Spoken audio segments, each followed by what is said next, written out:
Le projet de loi finance, on en a plus qu'entendu parler. Mais qu'en est-il des autres projets de loi mis en pause depuis la dissolution de l'Assemblée nationale, doublée de la démission de François Bayrou? Démission, remaniement, dissolution. Mais concrètement, où en est-on des projets de loi pour 2026? Bonjour à tous, c'est Plaid Magazine et on se retrouve pour faire un point sur l'actu gouvernementale. 18h08 sur BFM TV, bienvenue si vous nous rejoignez dans le club BFM et l'information à la une, c'est le Premier ministre Sébastien Lecornu qui dévoile les premières pistes de son futur budget avec une annonce choc qui tranche déjà avec François Bayrou. Il annonce retirer la suppression des 2 jours fériés car il dit qu'il veut épargner les Français. La publication de la 3e programmation pluriannuelle de l'énergie est passée par perte et profit, emportée dans la chute du gouvernement Bayrou, écrit le journal Moniteur. Petit retour 7 ans en arrière pour connaître la position en la matière de M. Lecornu. Pour aller vers une transition vers ce qu'on appelle la green tech, les emplois verts, une nouvelle manière de créer d'emplois.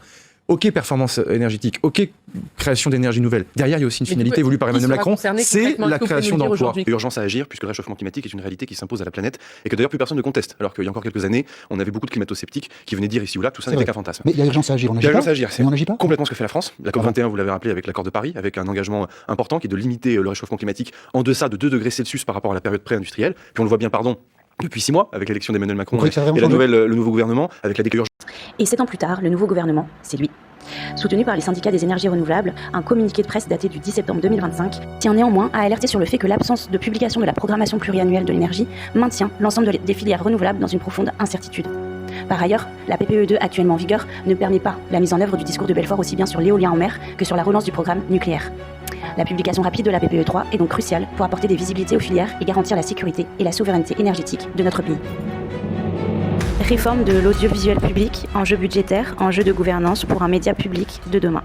En 2016, bien avant l'arrivée de Rachida Dati rue de Valois, avant même la première élection d'Emmanuel Macron à l'Élysée, l'idée était de créer une BBC à la française. Et à l'époque, elle était portée par des députés LR. Mais le candidat Macron l'avait reprise à son compte. Depuis, le projet de loi a sans cesse été repoussé, se heurtant à divers obstacles comme le Covid par exemple.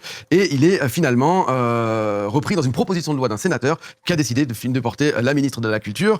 Le texte envisage de créer une holding unique qui regrouperait la télévision publique, c'est-à-dire France 2, France 3, France 5, etc. La radio, Radio France, et puis l'INA, l'Institut des Archives. La censure du gouvernement Barnier, c'est pour la 3e fois en 1 an et demi que la ministre de la Culture, Rachida Dati, s'apprête à défendre sa réforme sur l'audiovisuel public. Très concrètement, ce texte prévoit de créer une holding, c'est-à-dire une société mère qui serait appelée France Média. Son but serait de rassembler à partir du 1er janvier 2026 France Télévisions, Radio France et l'INA sous une seule et même direction.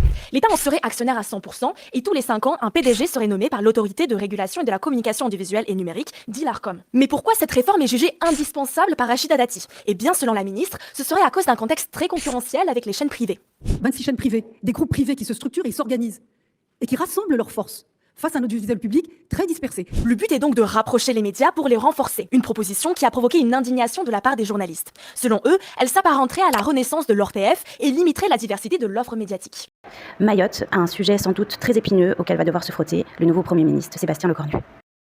Mayotte a été finalement voté par l'Assemblée nationale. 354 voix pour, 111 voix contre. La droite, le bloc central, l'IOT et le Rassemblement national ont voté le texte. Les écologistes, la France insoumise et une partie du groupe de la gauche démocrate et républicaine ont voté contre. Le groupe socialiste s'est abstenu. Il y a eu 7 plans pour Mayotte depuis 2013, sans effet réel. 4 milliards d'euros d'investissement de l'État jusqu'en 2031, car l'enjeu pour reconstruire l'archipel est colossal. Les équipements publics sont sous-dimensionnés, un système de santé sous perfusion, 10 000 enfants non scolarisés, des tours d'eau permanents, une pression migratoire accrue, pas de patrouilleurs de la marine nationale pour surveiller les frontières maritimes de l'archipel.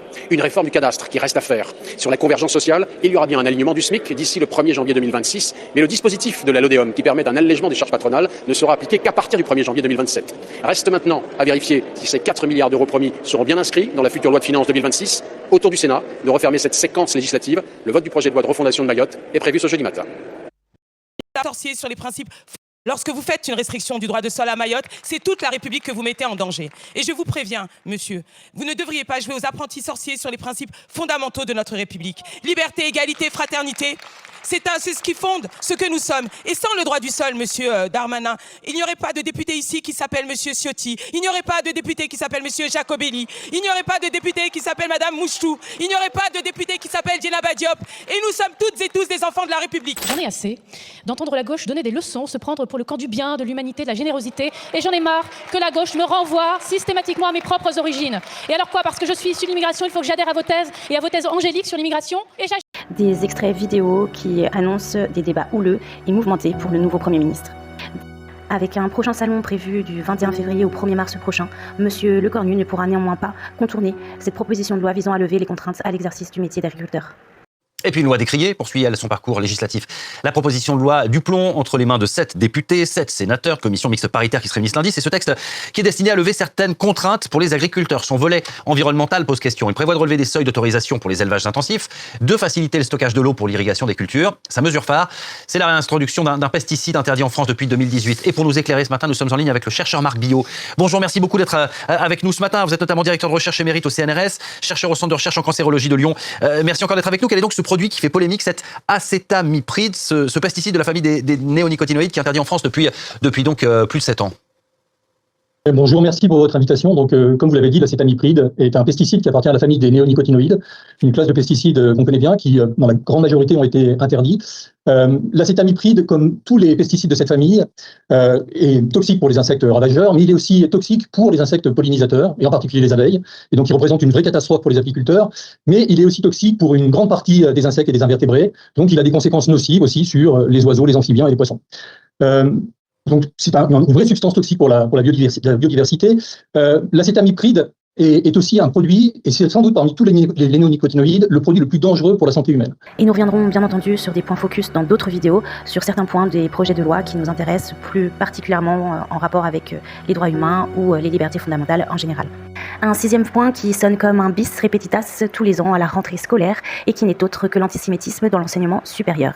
Les ministres, Monsieur le Président de la Commission, mon cher co-rapporteur, mes chers collègues.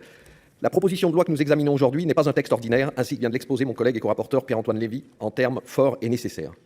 Je dois d'ailleurs commencer par dire que je n'aurais pas cru devoir, en 2025, présenter un texte visant à renforcer les outils de la lutte contre l'antisémitisme dans notre pays, qui plus est dans les lieux de transmission de savoir que sont les universités. Les travaux que nous conduisons depuis maintenant presque 1 an nous ont cependant montré sans détour qu'une intervention du législateur est non seulement nécessaire, mais aussi et malheureusement urgente. Et nous finissons par une semi-boutade pour tous les étudiants en droit, puisque le 7e point concerne la réforme des régimes des nullités en droit des sociétés. Car le nouveau Premier ministre devra suivre son adoption, son application et vérifier les effets pratiques de la ratification de l'ordonnance du 12 mars 2025. Le point Gouv d'aujourd'hui est terminé, c'était Plein Magazine. Je vous remercie pour votre écoute et votre visionnage, et je vous dis à très bientôt. Bye bye.